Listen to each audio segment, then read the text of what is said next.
Bismillahirrahmanirrahim. Assalamualaikum warahmatullahi wabarakatuh.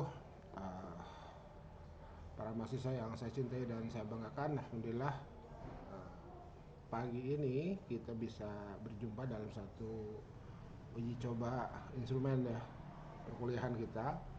Jadi insya Allah kita akan gunakan web perkuliahan kita dan tampilan ini adalah tampilan draft ya uji coba web kita, web perkuliahan kita. Jadi saya menyebutnya web perkuliahan pasca sarjana program studi S3 studi agama-agama, mata kuliahnya metodologi kritik hadis ya. Metodologi kritik hadis dan ini adalah rangkaian perkuliahan kita mulai dari tetap muka 1 sampai dengan tetap muka 16. Nanti kalau sudah di-upgrade ini uh, tertampil tetap muka 1, 2, 3 sampai dengan 16 itu. Nah, di dalam tayangan ini saya buat dulu yang tetap muka pertama. Oke, nanti di sini ada presensi ya. Absen. Presensi kan mestinya, absen itu kan tidak hadir ya. Kalau hadir itu kan present. Oke, ini ada UTS, ada UAS, tugas tertulis, tugas mandiri. Ya, kemudian ini kita bisa klik. Di sini ada nanti yang di saya sedang ceramah ini direkam, insya Allah nanti akan diupload di YouTube ya. Ini videonya, tinggal diklik seperti itu, dan ini adalah narasi dosen, narasi saya selaku dosen, dan ini saya anggap saja ini bahan ajar ya, al-mawad at-ta'limiyah itu seperti itu. Dan mari kita lihat seperti apa instrumen kita. Ini boleh diklik ya, jadi untuk mengetahuinya boleh diklik lah, seperti itu ya. Kemudian di sini ada hyperlink, contoh ada tafsir. Misalkan kita ngutip teks ini ya, bukti rujukan lengkapnya ada di sini, ini tinggal diklik. Nah, ini Al-Burhan fi Ulumil Quran. Kemudian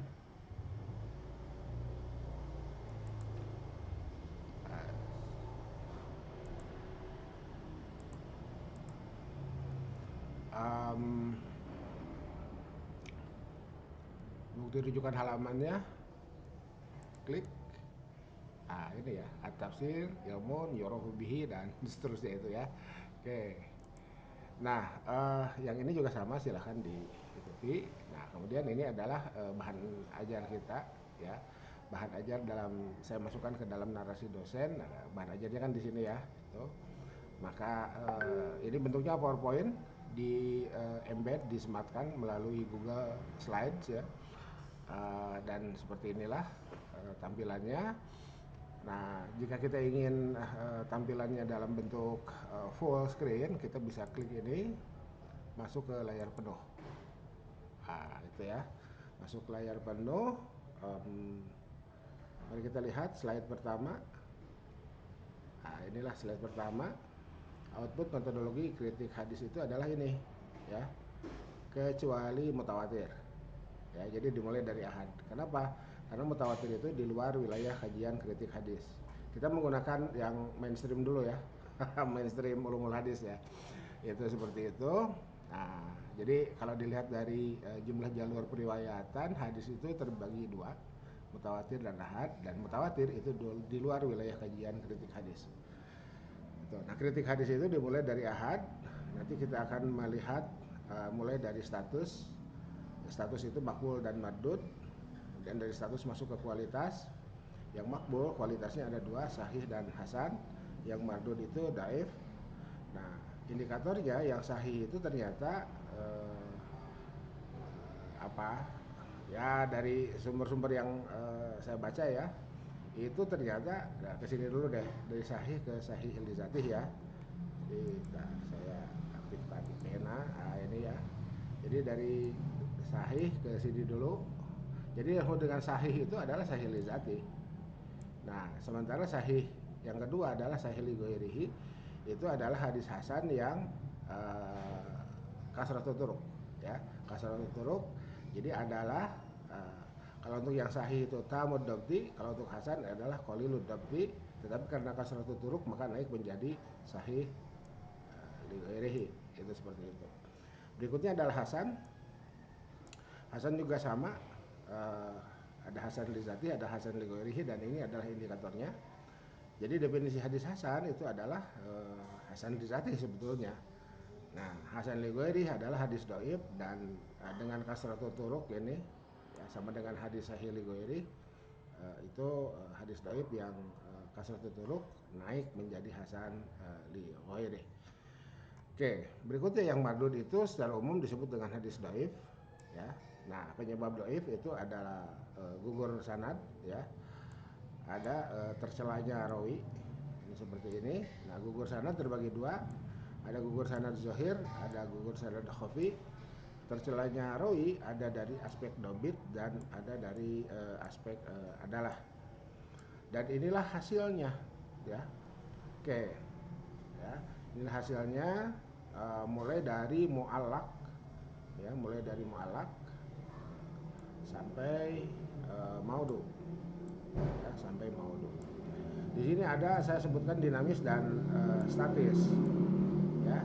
Nah, yang dinamis ini yang boleh jadi berubah-ubah, ya, boleh jadi berubah-ubah. Sebetulnya ini ijtihad saja, ya. Kita bisa diskusi lebih lanjut lah, ya. Apalagi dalam konteks studi agama-agama itu. Tapi saya melihat apa sumber-sumber yang ada itu berdasarkan sumber-sumber mainstream dulu, ulumul hadis. Nah, yang statis, yang dimaksud dengan statis ini tidak bisa naik menjadi hasan li ghairihi, ya.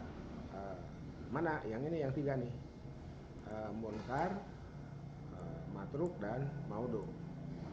Jadi tiga hadis ini tidak bisa naik menjadi apa hasan li ghairihi. Nah, nanti kita akan memperhatikan secara khusus terkait dengan konsep bid'ah. Karena bid'ah di sini adalah bid'ah inda sunni, indal muhaddisin, ya. Itu gitu. Karena gimana al-mubtadi'un itu jika sikoh apakah itu sahih? Itu, ya. Itu contohnya ada banyak di Bukhari dan Muslim, ya. Uh, yang tasayu, ya, ya bid'ah ringan lah tasayu itu, ya. Rumia bil qadar, rumia bil irja, dan lain sebagainya, itu ada di Sahih Bukhari dan di Sahih Muslim. Oke, nanti kita insya Allah kuliahnya itu ya semi-semi workshop lah. Jadi lebih banyak apa, melahirkan karya tulis, ya. Jadi workshop melahirkan karya tulis dan tema-temanya diambil dari sini, ya. Tema-temanya diambil dari sini. Saya masuk dulu ke slide berikutnya. Nah, ini nih, ya. Jadi kalau ini masih ada hadis mutawatir, jadi hadis mutawatirnya kita tutup, ya. Hadis mutawatirnya kita tutup, mulailah dari sini, ya, itu. Oke. Sementara itu dulu, tetap semangat. Ini tayangan percobaan. Assalamualaikum warahmatullahi wabarakatuh. Tetap semangat.